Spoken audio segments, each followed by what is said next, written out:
바로 어제 다시 1층 매물이 17억 7천에 20억을 깼습니다. 부동산 시장에도 밸런스 게임이 있습니다. 여러분이라면 어디를 선택하시겠습니까? 안녕하세요. 사다리 경제 유선영입니다. 네, 제가 지난주에 코로나가 걸려서 지금 목 상태가 아직 완전히 회복이 안 된 상태여서 목이 조금 좋지 않더라도 양해를 부탁을 드립니다. 자, 요즘 그 시장에 하락폭이 굉장히 커지고 깊어지고 있습니다.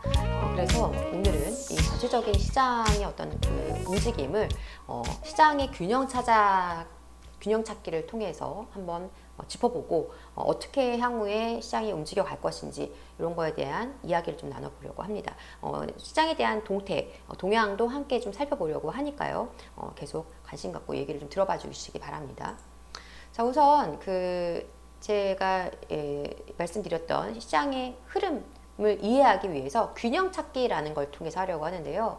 여러분들 밸런스 게임이라고 들어보셨죠? 요즘 아이들이 유행하는 건데요. 우리 딸아이가 저에게 와서도 물어보더라고요. 여러 가지를 밸런스 게임 하자 하면서 이런 겁니다. 뭐 문자 없는 스마트폰, 전화 없는 스마트폰 중에 뭘 할 거야? 뭐 이런 거죠. 또 평생 박수 칠 때마다 10원을 받을래? 아니면 바로 10억을 받을래? 뭐 이런 것들인데요.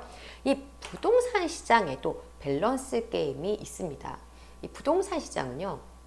다른 어떤 것보다 이 균형을 찾아가려고자 하는 속성이 굉장히 강한 특성을 갖고 있거든요. 그래서 계속 균형이 깨지면 균형을 맞춰가고 균형이 깨지면 다시 균형을 맞추기 위해서 움직이고 이러한 흐름을 보여주는데요. 그래서 오늘은 그 균형을 찾아가는 과정 속에서 시장을 이해해 보고자 합니다. 최근에 그 동남권의 하락폭이 굉장히 컸죠. 잠실을 가장 필두로 해서 뭐 강동구 그리고 성남 그리고 이제 하남, 미사 이런 지역들까지 전체적으로 굉장히 하락폭이 컸습니다. 뭐 여러 가지 이유가 있죠. 대단지들이 많았고 신축 아파트들이 많았다 보니까 큰 차익을 보셨던 분들이 많아서 급매물에 대한 부담이 좀 적은, 내가 많이 가격을 낮춰서 매도하더라도 역시 차익이 남는, 차라리 비과세가 유리한 이런 분들이 많았다는 거, 그리고 공급이 많았다는 거, 이런 특성이 있습니다. 근데 제가 보니까 잠실 같은 경우에 최근에 거래가 크게 저가 거래가 나오기 시작하면서 거래가 상당히 많이 터졌어요. 그래서 엘스, 리센츠, 그리고 뭐 트리지움, 레이크필릭스까지 저가 거래들이 많이 나왔고요. 거래가 나오면서 거래량도 늘어난 모습을 볼 수가 있습니다. 그리고 최근에 제가 다녔던 헬리오시티 같은 경우에도 현장에 갔을 때도 이미 18억대 거래가 한 5건 정도 있었던 상황이었고, 이미 거래가 된 것을 부동산에서 확인시켜준 상황이었고, 제가 현장 갔다 돌아와서도 이제 주요한 좀 매력 있는 매물들, 뭐 17억 중반에 저층 3층이지만 파크밴드 뷰가 보이는 물건이 있었는데요. 이게 그날 제가 현장 갔을 때 처음으로 17억 중반으로 가격이 내려온 상태였는데, 그게 17억 초반 아니면 17억 정도에 지금 제가 알기로는 거래가 이미 됐습니다. 그래서 그렇게 해서 지금 그 이후로도 한 6, 7건 정도 이상의 거래가, 그 이상도 나왔을 수 있을 것 같은데 지금 된 상태이거든요. 지금 이러면서 매물들의 흐름이 달라졌어요. 그래서 18억대 물건은 지금 현재는 엘스 같은 경우는 있지 않고요. 19억에서 19억 중반의 저층, 중층 물건이 남아있는 상태고, 전체적으로 호가가 높았던 물건들 23, 4억, 25억까지 나왔던 그런 호가들은 이제 내려와서 한 20억에서 21억대의 매물들이 많이 모여있는 상태라고 볼 수가 있습니다. 그러니까 전체적인 평균 시세는 좀 호가는 내려왔는데 저가의 매물은 많이 소진돼서 없는 상태입니다. 그래서 약간 19억 선에서 이게 저지해지는 선인 것 같습니다. 그래서 19억대 더 밑으로는 이제 빠지지 않고, 왜냐면 그 가격대에서 거래가 많이 일어났기 때문에 그 정도 시세까지가 지금 방어가 되고 있는 상황이다, 이렇게 보고요. 전체적으로 이러한 어떤 상황들은 뭐 엘스뿐 아니라 이제 모든 단지에서 그러한 모습들이 나타날 거예요. 그러면서 잠실 송파일 때는 지금 현재 좀 바닥을 다지는 그 과정에 있다.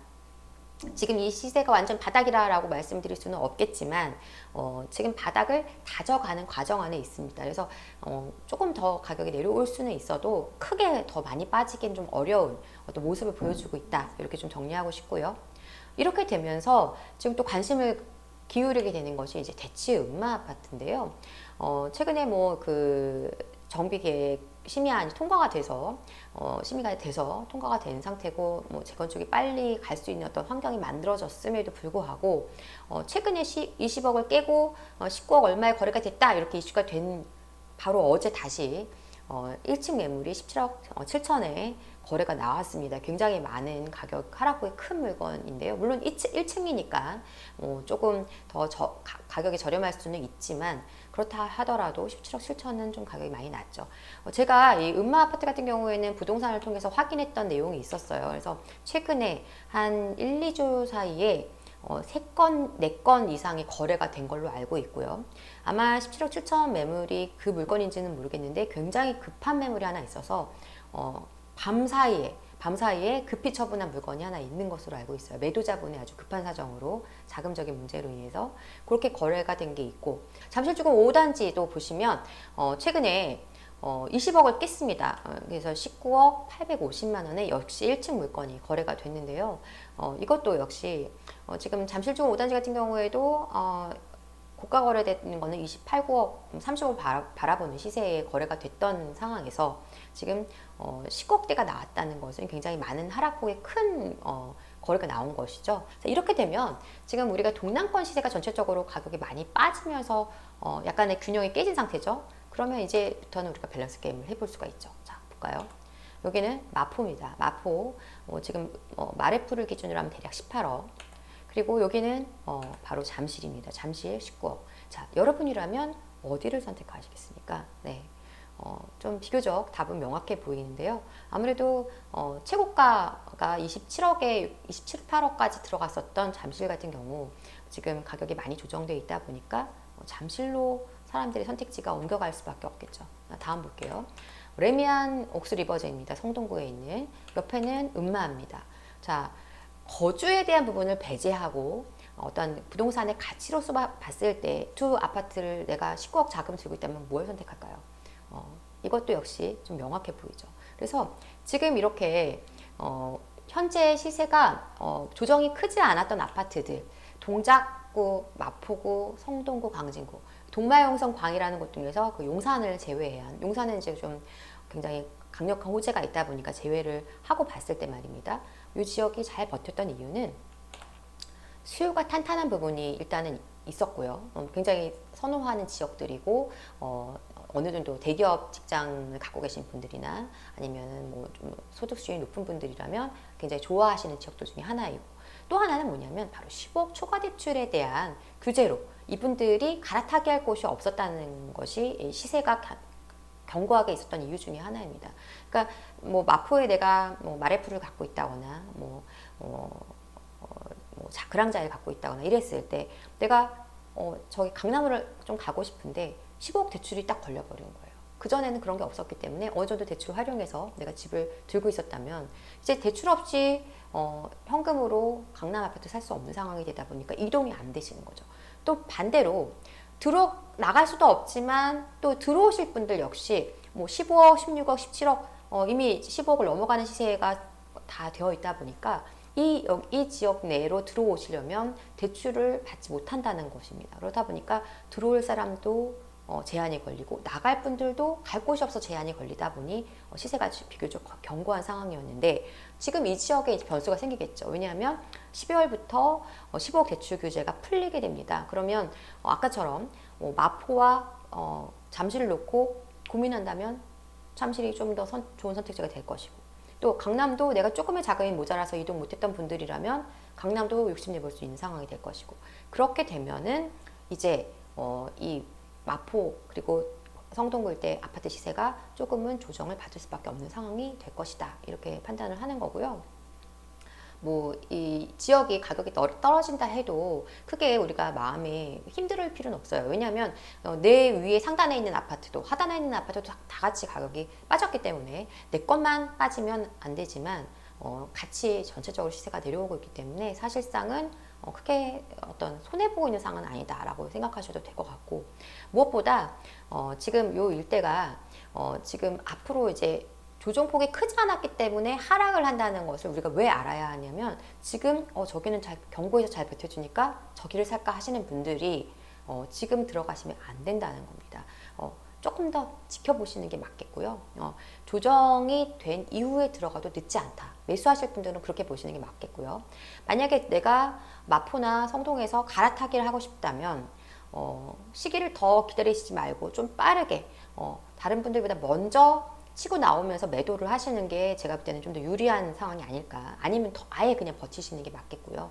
그럼 만약에 갈아타기를 할 분들이라면 빨리 파는 게 유리할 것 같습니다. 그래서 빨리 정리하면서 상급지 물건을 빨리 잡는 전략을 취하시는 게 맞을 것 같고요. 지금 보시면은 한 1년 사이에 그 변동률을 나타내는 그래프인데요. 지금 이제 뭐 평균치다 보니까 뭐 아주 아파트별로 나와 있지 않아 정확하진 않지만 전체적으로 지금 이 도심 중심으로 해서 강남 2구를 제외한 뭐 동작구, 영등포구도 있네요. 그리고 마포, 그리고 중구, 그리고 성동 이런 지역들이 지금 시세가 굉장히 잘 버텨주고 있어요. 광진까지. 근데 제가 볼 때는 여기 시세에 변동이 나올 가능성이 있다. 그리고 이제 신길 리터원 같은 경우에도 시세가 많이 안 빠지고 있었는데 오늘도 보니까 거래가 좀 저가 거래가 두 건인가 제가 확인했었거든요. 그래서 이제 이러한 좀 가격 조정이 없었던 지역들도 움직이기 시작했다는 알고 계셔야 될 거고요.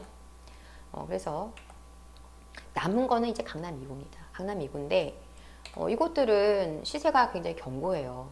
뭐 지금 렉슬, 반포자이 그리고 아크로 리버파크 아파트의 시세인데 거래도 없지만 이분들이 굳이 팔고 다른 데 굳이 갈 곳도 마땅치 않죠. 그리고 갈 만한 굳이 갈 필요도 없고요. 그렇다 보니까 지금 견고하게 버텨주고 있는데요. 역시 문제가 없는 건 아닙니다. 문제는 바로 전세입니다. 지금 반포 르엘 같은 경우에도 몇백 세대 안 되는 물량이 들어옴에도 지금 반포 일대의 전세 가격이 출렁, 물론 대출에 대한 부분도 영향을 받긴 했지만 그런 상황이고요. 그리고 무엇보다 이제 내년에 원베일리가 한 3,000세대가 입주를 합니다. 그렇게 되면 지금 강남의 어떤 매매 가격 자체는 견고하더라도 밑에 받쳐주고 있는 전세 시세가 지금도 약간 빠져있지만 더 흔들릴 수 있다라는 거. 그래서 지금 보시면 반포자이나 레미안 퍼스티지 같은 경우 보면 전세가 굉장히 견고하게 탄탄하게 받쳐줬던 상황이었는데요. 30평대를 기준으로 해서 20억을 넘어가는 거래들도 많이 있었던 상황에서 지금은 거래가 많이 빠져서 지금 12억, 13억 이렇게까지도 지금 전세 가격이 형성이 돼 있는 상황입니다.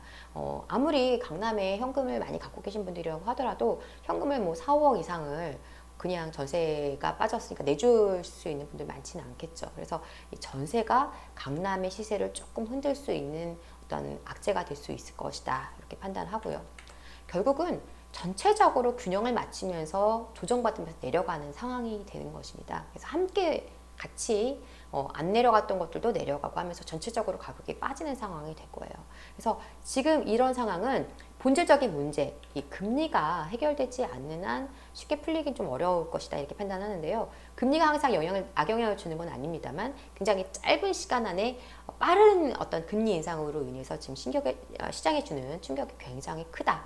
그리고 이것은 결국은 어떤 심리적으로 매수 심리를 굉장히 유축시켰고, 그다음에 전세 시세를 굉장히 압박하면서 전세 가격도 크게 빠지게 만들고 이런 것들이 또 매가를 끌어내리는 어떤 효과까지 주게 된 것인데요. 결국은 금리가 이제 좀 더 이상 오르지 않아, 또는 이제 조금 이제는 약간씩 금리를 인하할 거야, 이러한 어떤 사인들을 우리가 확인하는 순간부터 먼저 움직이는 건 전세일 거예요. 매수자들, 매수 대기자분들도 굉장히 이제 이 어떤 심리적으로 굉장히 좀 위축되어 있기 때문에 쉽게 그 매수 심리가 풀리지는 않습니다. 그런데 전세는 다르죠. 전세는 돌려받는 자금이다 보니까 만약에 금리에 대한 어떤 안정이 확인이 된다면 그 전세로 움직이시려는 분들 중에서는 다시 월세가 아닌 전세를 선택하시는 분들이 늘어날 거고요. 그렇게 되면서 전세 가격이 조금 안정화되면 다시 매가를 회복시키는 그러한 어떤 순환으로 일어나지 않을까 이렇게 예상을 해보게 됩니다. 그래서 오늘은 시장의 지금 전체적인 흐름을 어떤 균형을 찾아가는 과정 속에서 한번 읽어봤고요. 앞으로의 시장 계속 좀 아주 만만치 않은 시장이 될 것이지만 우리가 전체적인 흐름을 조금 이렇게 이해하면서 대처한다면 아무것도 모르고 당하는 것보다는 훨씬 낫겠죠. 그래서 시장의 전체적인 흐름을 읽어가시면서 시장의 어떤 방향성을 계속 잘 이렇게 체크해 나가셨으면 좋겠습니다. 여러분을 응원하겠습니다. 다음에 더 좋은 내용으로 다시 찾아오겠습니다. 지금까지 사달의 경제 유선영이었습니다. 자,